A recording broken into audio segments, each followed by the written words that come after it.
नमस्कार, विंध्या टाइम्स में आपका स्वागत है। गौवंश जिसके इर्द गिर्द अब सियासत घूम रही है।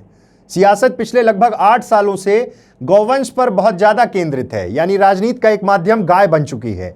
गाय को लेकर तमाम तरह की चर्चाएं होती हैं, सरकारी स्तर पर तमाम दावे किए जाते हैं, लेकिन जमीनी हकीकत क्या है? जमीनी हकीकत यह है कि गौवंश सड़कों पर हैं, गौवंश हाईवे में ठोकरें खा रहे हैं और जिम्मेदार चुप हैं, खामोश हैं।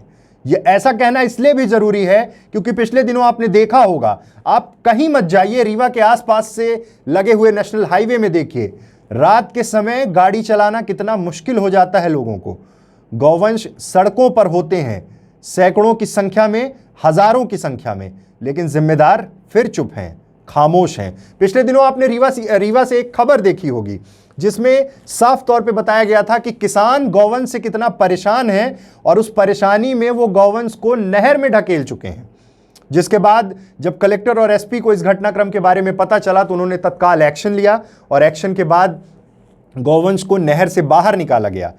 लेकिन बात यह है कि जब ये दावे किए गए, ये वादे किए गए कि गौवंश को सुरक्षित रखा जाएगा, गौवंश की पूरी व्यवस्था की जाएगी, रीवा जिले में एक बहुत बड़ी गौशाला का निर्माण हुआ, तमाम तरह के दान की बात हुई, लोगों ने बहुत आगे बढ़ चढ़कर हिस्सा लिया, लेकिन परिस्थितियां क्या है?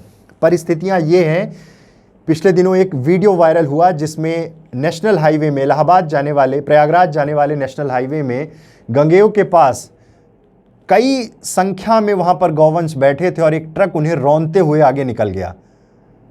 उसके बाद भी कितने दिनों तक गौवंश वहीं पड़े रहे? कहां थे जिम्मेदार? ये सवाल इसलिए पूछना जरूरी है क्योंकि गौवंश की वर्तमान स्थिति से आप सब बाकायदे परिचित होंगे, क्योंकि आप कहीं ना कहीं नेशनल हाईवे का इस्तेमाल करते होंगे, जाते होंगे। शहर से लगे हुए चौराहों पर क्या हालात हैं, किस तरह से गौवंश सड़कों पर हैं। और ये कवायद जिसमें साफ तौर पे सरकार ये कहती थी कि हम गौशाला बनाएंगे, गौशाला में गाय को रखा जाएगा, तमाम गौवंश को रखा जाएगा। परिस्थितियां क्या है? परिस्थितियां ये है कि रीवा सांसद एक बयान देते हैं और उन्होंने कहा कि जिस तरह से एक माँ एक बच्चे को पालती है, उससे भी कठिन गौवंश पालना है, नहीं हो पाएगा, हम और आप भ्रष्टाचार, तरह तरह की बातें कर दी। लेकिन सवाल आखिर में यही था कि ये पूरी व्यवस्था आखिर गौवंश को सही जगह पर क्यों नहीं पहुंचा पा रही? ये पूरी व्यवस्था आखिर गौशाला क्यों नहीं संचालित कर पा रही? सर, गौशालाएं जो बनी है इतनी महंगी लागत से वो आज तक संचालित नहीं है। नहीं होगी संचालित, गौशालाएं संचालित नहीं होगी। स्ट्रक्चर बनेगा, पैसा आएगा, हम आप सब मिलकर उसको खाएंगे। जब माँ गौशाला, गोपालन बच्चे से भी ज्यादा संघर्ष के साथ, जो समर्पण के साथ काम करेगा, वो गौशाला चला पाएगा। बन के तैयार गौशाला चलाना यार मुश्किल है ना, गौशाला तैयार होने से क्या उसकी क्या वजह है? जमीन आवंटित हुई है। उसकी वजह है सक्षम व्यक्ति, समर्पित व्यक्ति जब तक नहीं मिलेगा तब तक गौशालाएं संचालित नहीं हो पाएंगी। तो पंचायत स्तर पर है। पंचायत के सरपंच को वोट से मतलब है, राजनीति से मतलब है, समर्पण नहीं है। जो मैंने बताया ना यार, मैंने बताया कि गौपालन के लिए, गौशाला के लिए माँ से भी ज्यादा करुणा वाला हृदय चाहिए, समर्पण वाला हृदय चाहिए। तो इस वो तरह के कहाँ मिलेंगे लोग?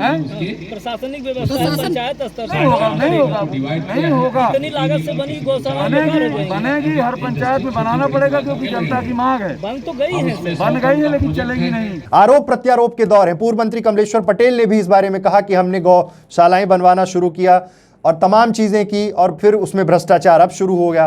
सरपंच से लेकर तमाम लोगों के भ्रष्टाचार की बात रीवा सांसद भी कर चुके हैं। और जब पूर्व मंत्री कमलेश्वर पटेल से पूछा गया तो उन्होंने भी यही कहा कि गौशाला का निर्माण हमारी सरकार ने कराना शुरू किया था, सरकार बदली, ये लोग आए और सब कुछ ठप कर दिया। देखिए, इस सरकार में उनने गलत कहाँ कहा? इस सरकार में करप्शन ही हो रहे हैं और सब शामिल हैं। वो अपना खुद का भी शायद बोला है। तो इस सरकार में तो चरित्र ही है इनका, इसी तरह का तो काम चल रहा है। खाओ, लूटो, लूटने दो। इनको देश की, प्रदेश की जनता से मतलब कहाँ है?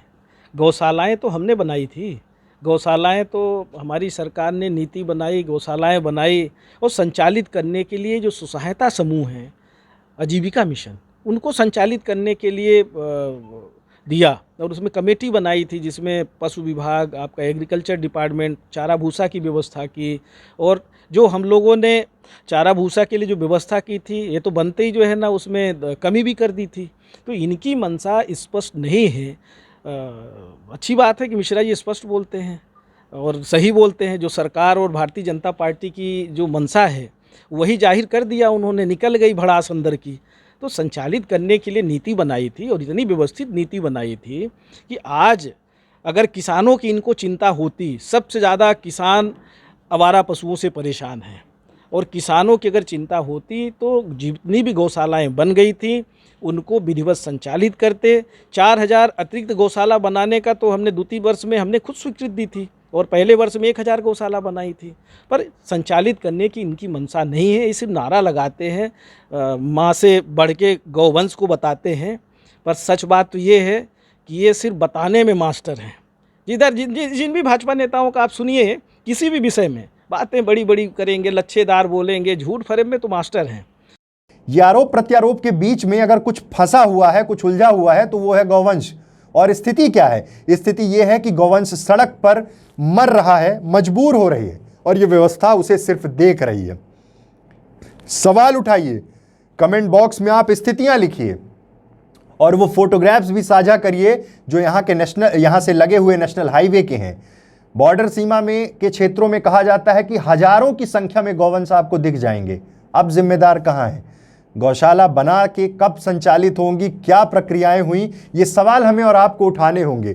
क्योंकि अगर सरकारी तंत्र नहीं सोच रहा है, सरकार नहीं सोच रही है, और अगर उनके कान में जूं तक नहीं रेंग रही है, तो आवाज़ हमें बुलंद करनी होगी। बहुत बहुत धन्यवाद।